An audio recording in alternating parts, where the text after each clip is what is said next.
Sanibonani football lovers. Welcome to Sportivong Zikamalambong Nkosi. Ngithembe ukuthi ni kahle niyaphila. Ngaphambi kokuthi ngiqale, please don't forget to like and subscribe to the channel. If you have already subscribed, cela ungisize ngento kodwa. Please leave a like on the video.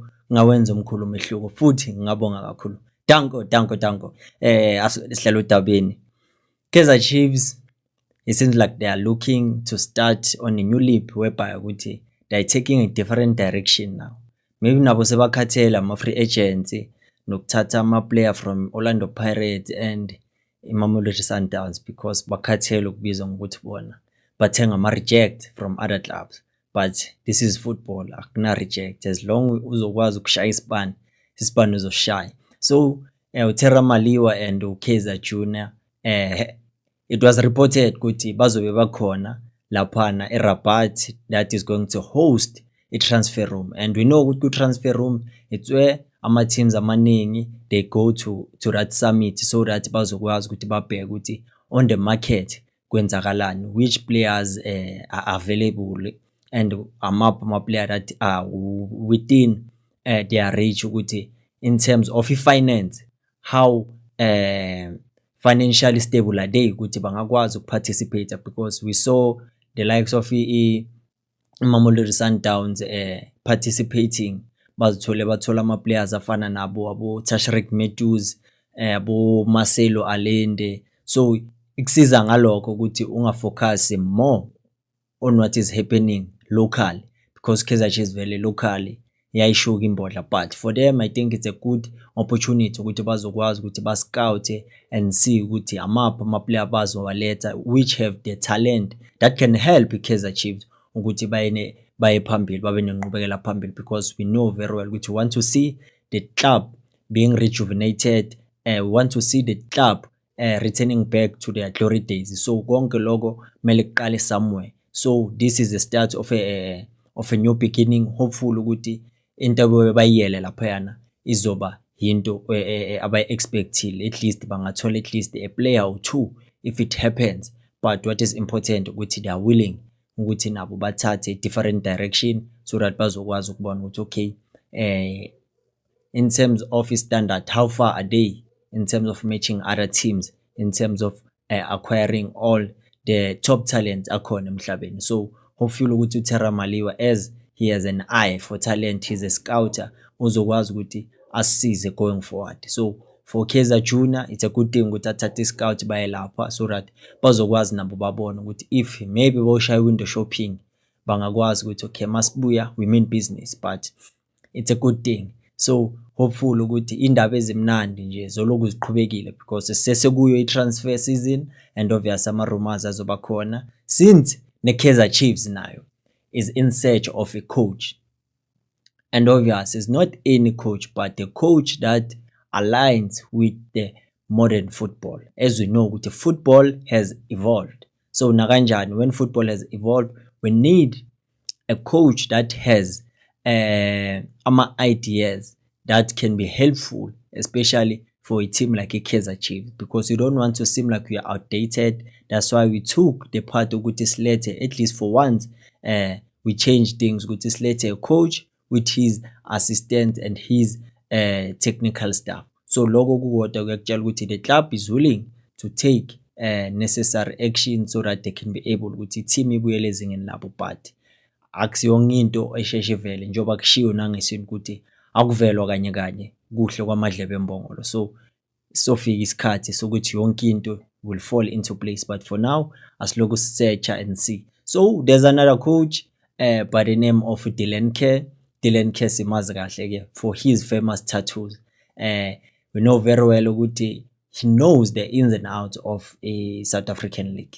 He coached teams like Black Leopards, Gor Mahia, Simba SC, Chakuma Chawatsi Bandera, which is now known as Marumo Gallants, Moroka Swallows, Baroka FC. So you can see that he has a rich history of South African football.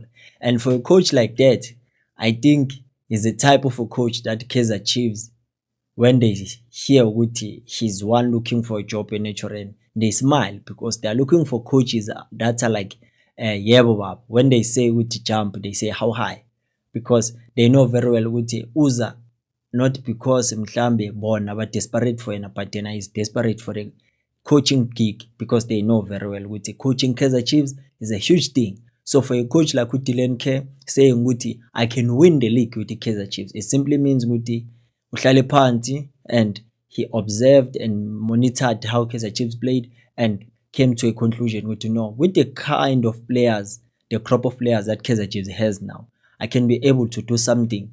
Winning the league can be a top of my priority, because into engayenza ukuthi Kaizer Chiefs ijawule. Because being honest and realistic, I think anyone that can say ukuthi angawin league, especially from now, ukuthi angayewin league, the current one, ayobuya sixhaphaza udlala ngathi, but maybe in the future ingayiwina, because uzokwazi ukuthi aqale ne-team and then he will do the necessary things that needs to be done in order to shape the team to a way ukuthi mele ibe ngakhona, so that it can be able to compete namanye ama-clubs that are doing very well. So for Dylan Kerr saying ukuthi he can win the league with the Kaizer Chiefs, that counts for something, because he's one coach that I know for a fact ukuthi he's able to work with what he has at his disposal.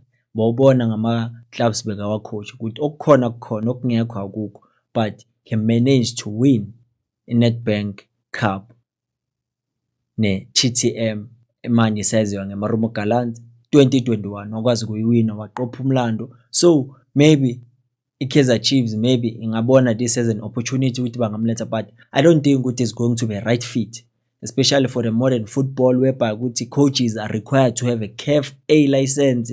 If he's not from Africa, maybe angakwazi ukuthi ayothola UEFA Pro license, so that you can see ukuthi he has the badges and he has what it take ukuthi angathatha i-Chiefs ayibeke to greater height. But for him being able to work with what he has, it simply means ukuthi Kaizer Chiefs ingajabula, because they know ukuthi they won't spend much and they won't have to break the bank for ama-players, but they will allow the coach ukuthi akwazi ukusebenza nganabo, so that even if there's a chance ukuthi promote players from development, nakhona still is an option, because uyazi ukuthi mina ngize ngokuzifana lana. So I think ukuthi maybe he's a little bit outdated, because akanazo lezi zinto engiyibalile, but he coached for isikhathi esiningi in South Africa and ama-team, and obviously if you have a special place in his heart, uyakwazi ukuthi akuhlabe nje ngethathu yakho yamahala. So maybe if Kaizer Chiefs can give him a chance, ababeke ku-top 8, it's an achievement. So basibuya ku-position 9, we are out of the top 8 for 2 successive seasons. So maybe nayo into engayenza ukuthi kube something special, because yena it doesn't mean ukuthi mele ibe big achievement, as long nje kuna something that was achieved uyakufaka la. So it is important ukuthi at least maybe if it happens with Kaizer Chiefs can decide ukuthi no, asike sembhekisise sibonga ukuthi uphetheni, because another thing I know for a fact ukuthi he's without a club for now, and if they can propose to him ukuthi no mfethu, as in if you can come to Kaizer Chiefs, here is a deal that we are proposing. Wena technical team seyikhona, wena fika as a coach, nalapho bayabonga ukuthi they are cutting cost, because they know very well ukuthi nakanjani iSpan kuzoba mnandi, because uzosebenzisana noKaze noKhalil Ben Yusuf. You still have Umaji Safi as a strength and conditioning coach, we have Ilyas Mzoki as a goalkeeper coach, yonke into ihamba kahle. But it will depend ukuthi do they see him fit na, or nina Makhosi amahle, do you think ukuthi he can bring about change in natural within this short space period of time? Because we know very well ukuthi after last kuyolandela i-second leg of the league, so kusho kona ukuthi kula kuyoqala khona kuba nzima. So it's all about that ukuthi ama-players, will they be fit enough, will they have it in them ukuthi bakwazi ukuthi bawin ama-game, so that bangazitholi bale aphandle kwe-top 8. So I don't know, you tell me ku-comment section ukuthi what do you think about it, a path that Kaizer Chiefs decided to take ukuthi bayengene ku-transfer room, and also uDylan Kerr saying ukuthi he can win the league with the Kaizer Chiefs. So I don't know, kukini, hopeful ukuthi nisese right, ngakhohlwa ke bafethu, ikhosi. alipheli moya.